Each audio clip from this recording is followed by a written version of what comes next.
Revolution weight loss journey at 260 pounds. Her main focus when she started was to change her eating habits and begin exercising daily. However, she also had a more personal goal that revolved around her 30th birthday. Yeah, and she looked at this well in advance and said, by the time I'm 30, her personal goal for herself, she wanted to weigh under 200 pounds for the first time. I haven't set my 30th goal yet.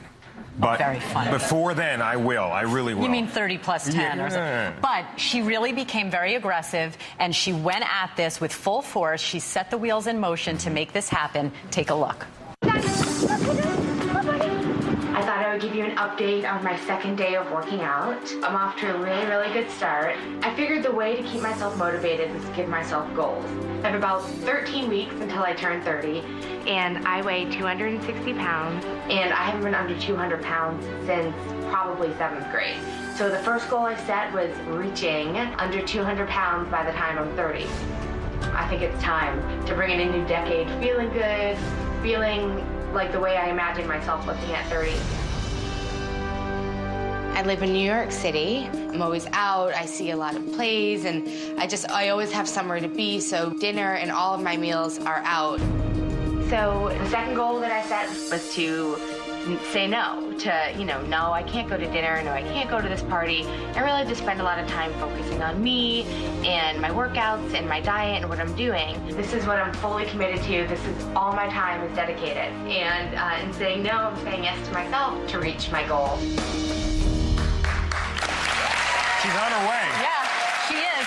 And not only is she pushing herself hard, and she's very motivated and focused on this plan, but she is making small changes. That's so for right. so many people, they get overwhelmed with the prospect of, oh my God, I have to change my whole life. And actually making very small changes when it comes to what you eat and how you exercise, you know this better than anyone, is really the key to success for so many things. And this has been shown in multiple journals that the people who just make these little changes actually lose more weight than people who try to make huge changes. It all adds up. Taking one step at a time. That's and right. I've got a few things. One of them is keeping a diet journal. And Sarah started keeping a diet journal. She would email it to me at the end of every week. I would take a look, comment, send it back to her.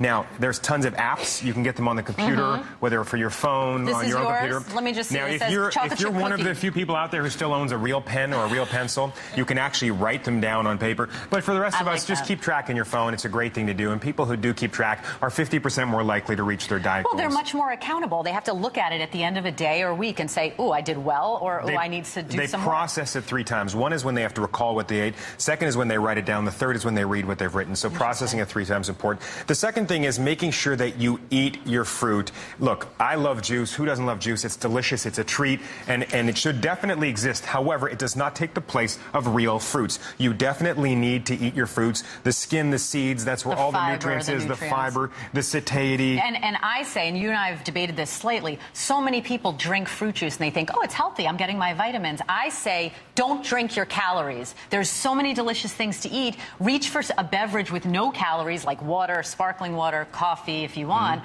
but eat your fruits. It's so much better than drinking fruit juice. And they're delicious, and whatever's in season is a great thing to stick to. Local is another great thing. And the third thing is I use my 1-mile rule. So when you're doing errands, whether it be meeting your friends for coffee, going to the dry cleaners, walking the dog, whatever you can do that's under a mile, you better walk. There is no excuses for you to do anything other than walk. Now, I use a 2-mile rule. Studies show that if you walk 2 miles a day, you can lose up to 18 pounds a year just from adding in 2 miles of walking a day. Now, it doesn't have to be all at once. It can be a quarter of a mile in the morning, half a mile later in the day, whether you get off the subway 1 stop earlier, whether you walk around the mall, whether you walk to coffee, all these things add up, and it's just important. It's the small changes that make a big difference. And that's exactly what Sarah did. This helped jumpstart her weight loss tremendously and got her closer to her goal to drop those pounds before her 30th birthday. Coming up, Sarah learns something important about herself that helps her push through those dreaded trips to the gym now that she's halfway through her revolution. Up next. It's 6 in the morning on a Saturday, and I am about to go work out the entire day. Sarah steps it up and realizes something about herself that could change everything. I didn't think that I could do something like this, and I'm doing it, and it hurts, but I'm getting it done, and I'm just really proud of myself. When the revolution returns.